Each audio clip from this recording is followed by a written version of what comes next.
7 വയസ്സുകാരിയായിട്ടുള്ള മുനവ്വറ എന്ന് പറയുന്ന പൊന്നുമോളുമായിട്ട് നാസമുദ്ദീൻ മൗലവി എന്ന് പറയുന്ന ഒരു പണ്ഡിതൻ നിങ്ങളുടെ മുന്നിലേക്ക് എത്തിയിരിക്കുകയാണ്. തന്റെ മകൾക്ക് മാരകമായ ക്യാൻസർ രോഗം ബാധിച്ചിട്ട് എത്രയും പെട്ടെന്ന് മച്ച മാറ്റിവെക്കാൻ വേണ്ടി ഡോക്ടർമാർ നിർദ്ദേശിച്ചിട്ട് അതിന്റെ കീമോ എല്ലാം കഴിഞ്ഞിട്ട് ഈ കുഞ്ഞ് ചികിത്സയ്ക്ക് വഴിയില്ലാതെ മച്ച മാറ്റിവെക്കാൻ വഴിയില്ലാതെ ആ കുഞ്ഞുമായിട്ട് ഇങ്ങനെ വീട്ടിലിരിക്കുകയാണ്. 30 ലക്ഷം രൂപയാണ് ഈ കുഞ്ഞിന്റെ മച്ച മാറ്റിവെക്കാൻ വേണ്ടി കണ്ടെത്തേണ്ടത്. തിരുവനന്തപുരം ജില്ലയിലും കൊല്ലം ജില്ലയിലൊക്കെ വിവിധ മദ്രസകളിലും പള്ളികളിലൊക്കെ ആയിട്ട് 20 വർഷക്കാലം ആയിരക്കണക്കിന് മക്കൾക്ക് ഇൽമ പകർന്നു നൽകിയ ഒരു പണ്ഡിതനാണ്. തന്റെ കുഞ്ഞിന് ഇങ്ങനെ ഒരു അസുഖം വന്നിട്ട് ചികിത്സിക്കാൻ വഴിയില്ലാതെ നിങ്ങളുടെ മുന്നിൽ കൈ നീട്ടുമ്പോ ഈ വീഡിയോ കാണുന്ന നിങ്ങൾ എല്ലാവരും പ്രിയപ്പെട്ട ഉസ്താദിനെയും ഈ കുടുംബത്തെയും ഈ കുഞ്ഞിനെയും കാണുന്ന 100 കണക്കിന് പണ്ഡിതന്മാര് നിങ്ങളുടെ മുന്നിലേക്ക് എത്തിയിരിക്കണം. ഒരു നിവൃത്തിയില്ലാത്തത് കൊണ്ടാണ്. അതുകൊണ്ട് തന്നെ എല്ലാവരും ഈ വീഡിയോ ഏറ്റെടുത്ത് ആ കുഞ്ഞിന് വേണ്ടിയിട്ട് കഴിയുന്ന സഹായങ്ങൾ നൽകണം എന്ന് അഭ്യർത്ഥിക്കുകയാണ്. അസ്സലാമു അലൈക്കും വറഹ്മത്തുള്ളാഹി.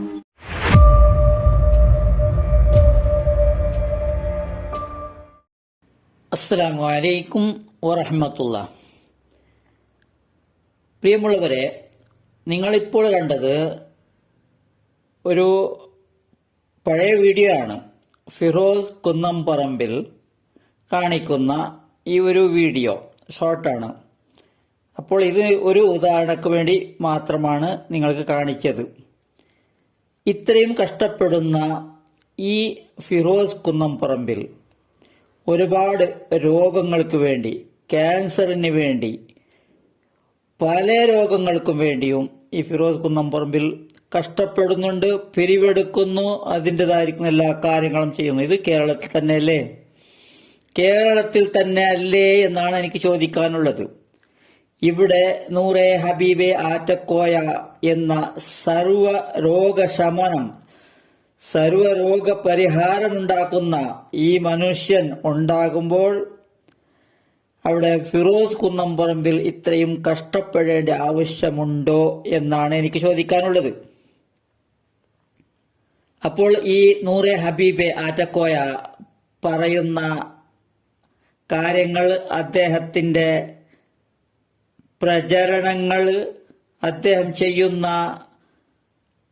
തേനോ മറ്റോ എല്ലാ കാര്യങ്ങളും അവിടെ ഊതി കൊടുക്കുന്നത് കൊണ്ട് ഒരുപാട് രോഗങ്ങൾ, പല രോഗങ്ങളും അദ്ദേഹം വിളിച്ചു പറയുന്നു. അത് നിങ്ങളൊന്ന് കേൾക്കണം. വർഷങ്ങൾക്ക് മുമ്പ് ഈ സമസ്തയുടെ പ്ലാറ്റ്ഫോമിൽ ഇത് സ്ഥിരമായി കാണുന്ന രോഗികളും രോഗങ്ങളുമാണ് എന്ത് ഈ ആത്മീയ ചൂഷകന്മാരും അവരുടെ കെണിയിൽപ്പെട്ട അനുയായികളും. ഇപ്പൊ ആറ്റക്കോയ അതിന്റെ പുതിയ വേർഷനൊക്കെ രംഗത്ത് ഇറങ്ങി. അപ്പൊ ആറ്റക്കോയനെ പല ആൾക്കാർക്കും ദഹിക്കണില്ല. എന്തുകൊണ്ടാണ് ദഹിക്കാത്തത്? ഞാൻ വരുന്നുണ്ട്. അപ്പൊ ആറ്റക്കോയ സ്വലാത്ത് മജ്ലിസ്, സ്വലാത്തുൽ ഫാത്തിഹ എന്നിട്ട് വേറെ സംഭവം തുടങ്ങി, വേറെ കച്ചവടം. ഇനി അതിന്റെ പോലീസ് പറട്ടെ. ഈ മജ്ലിസിൽ പങ്കെടുത്ത ഒരുപാട് പേര് രോഗികളാ. മാംസത്തിൽ രോഗം വന്നിട്ടുണ്ട്, നരമ്പിന് രോഗം വന്നിട്ടുണ്ട്, തലച്ചോറിന് വന്നിട്ടുണ്ട്, അവയവങ്ങളൊക്കെ വന്നിട്ടുണ്ട്. അല്ലാഹുവേ, തലയുടെ മുർത്താവ് മുതൽ കാലിന്റെ പല്ല വരെ എന്തൊക്കെ രോഗങ്ങളുണ്ടോ ഈ തേന് ഞങ്ങളെ കുടിക്കുന്നതോടുകൂടി ഈ മജ്ലിസിൽ പങ്കെടുത്ത എല്ലാവരുടെ രോഗവും നീ ശിഫയാക്ക് റബ്ബേ. എല്ലാവരുടെ രോഗങ്ങളും ശിഫയാക്കാ. അടുത്ത മജ്ലിസിന് അല്ല ഉഷാറോട് കൂടി വരാ. ഓപ്പറേഷൻ പറഞ്ഞവരെ ഓപ്പറേഷൻ ഇല്ലാതെയാവാ. ക്യാൻസർ മാറ്റിക്കൊടുക്കാ. എന്തൊക്കെ രോഗങ്ങളെ കൊണ്ടാണോ വന്നതെങ്കിൽ എല്ലാവരുടെ രോഗവും ശിഫയാകാ. ഒരു ഫാത്തിഹ നമ്മൾ ഓതുകയാണ്. അൽ ഫാത്തിഹ. കേട്ടല്ലോ. ഇത് നൂറെ ഹബീബ് മാത്രമല്ല, ഇതുപോലെ ബായാറ് തങ്ങള്, അതുപോലത്തെ ഒരുപാട് ഓൺലൈൻ ഓഫ്ലൈൻ മജ്ലിസുകാർ ഇവിടെ കച്ചവടമാണ്.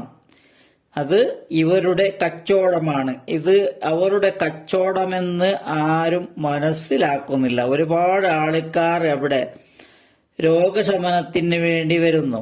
അപ്പോൾ ഇവിടെ നമ്മുടെ ബഹുമാനപ്പെട്ട ഈ ഫിറോസ് കുന്നംപറമ്പിൽ നല്ല ഒരു യുവാവാണ്, നല്ല ഒരു കാര്യമാണ് അദ്ദേഹം ചെയ്യുന്നത്. ഇത്രയും ഈ നൂറെ ഹബീബിന്റെ പോലത്തെ തല്ലിപ്പൊളി തങ്ങന്മാർ അവിടെ രോഗശമനത്തിന് വിളിച്ച് പറയുമ്പോൾ അവിടത്തേക്കല്ലേ പോകേണ്ടത്? അവിടെ സുഖമാകുന്നു എന്നല്ലേ പറയുന്നത്? കുട്ടികളുണ്ടാകാത്തവർ കുട്ടികളും, ക്യാൻസർ ഉള്ളവർക്ക് ക്യാൻസർ മാറുന്നതും എല്ലാം എത്ര കാര്യങ്ങളാണ് അവിടുത്തെ ആ സ്വലാത്ത് മജ്ലിസിൽ സ്വലാത്തുൽ ഫാത്തിഹ എന്നുള്ള കാര്യം അവിടെ കഴിച്ച് അവിടെ എത്രയാണ് ഫലം കിട്ടുന്നത്? അപ്പോൾ ഫിറോസ് കുന്നംപറമ്പിൽ ചെയ്യുന്നതിന് എന്തെങ്കിലും ഒരു അർത്ഥമുണ്ടോ? എന്നാണ് ചോദിക്കാനുള്ളത്. അതല്ലെങ്കിൽ ഈ നൂറെ ഹബീബിനെ അവിടുന്ന് ആട്ടി ഓടിക്കേണ്ടതല്ലേ? വയറ് നിറക്കാനായി പാവങ്ങളെ അവിടെ വരുത്തി വിശ്വസിപ്പിച്ച് ഇത്തരം കാര്യങ്ങൾ വിളിച്ചു കൂക്കി സ്റ്റേജിൽ ഒരുപാട് പണ്ഡിതന്മാരെ, ഒരുപാട് ഡിഗ്രിയും ഉള്ളതും ഇല്ലാത്തതും എല്ലാം അവിടെ ഇരുത്തി അവർക്കും 500, 1000, 2000 അവരെ ക്യാഷ് അവർക്ക് കൊടുത്ത് അവരിൽ നിന്നോ വല്ലതും പറയിപ്പിക്കുകയും അതുപോലെ അവരെ കൊണ്ട് സപ്പോർട്ട് ചെയ്യിക്കുകയും ഇദ്ദേഹം എന്ത് പൊട്ടത്ര പറഞ്ഞാലും അത് സമ്മതിച്ചു കൊടുക്കുകയും ചെയ്യുന്ന ഈ അവസ്ഥയിൽ അവിടെ സർവ്വരോഗ ശമനം ഉണ്ടാകുന്നെങ്കിൽ ഫിറോസ് കുന്നംപറമ്പിൽ ഇത്രയും കഷ്ടപ്പെടണോ, ഇത്രയും പണം പിരിക്കണോ എന്നാണ് എനിക്ക് ചോദിക്കാനുള്ളത്. ഇവിടെ അതല്ലെങ്കിൽ ഈ നൂറെ ഹബീബ് ആറ്റക്കോയ എന്ന മനുഷ്യനെ ആട്ടി ഓടിക്കണമെന്നാണ് എനിക്ക് പറയാനുള്ളത്. അത് കൂടാതെ ഇദ്ദേഹത്തിന് ഈ നൂറെ ഹബീബ് ആറ്റക്കോയെ നല്ല പ്രൊമോട്ട് ചെയ്ത ഒരു ഉമ്മ എന്ന് പറയാം, ഒരു തള്ള എന്ന് പറയാം, ഒരു സ്ത്രീ എന്ന് പറയാം. അദ്ദേഹത്തിന് ബാധിച്ചതായിരിക്കുന്ന ആ രോഗത്തിന് ഒരു ശമനവുമില്ല. ഇദ്ദേഹത്തിന്റെ പ്രധാന അഡ്മിനാണ് ആ സ്ത്രീ, പ്രധാന അഡ്മിനാണ്. അപ്പോൾ ഇവിടെ നിങ്ങൾ അവസാനം ആ ഒരു സ്ത്രീക്ക് എന്താണ് രോഗം ബാധിച്ചത് എന്ന് നോക്കി വിരമിക്കണം. അസ്സലാമു അലൈക്കും.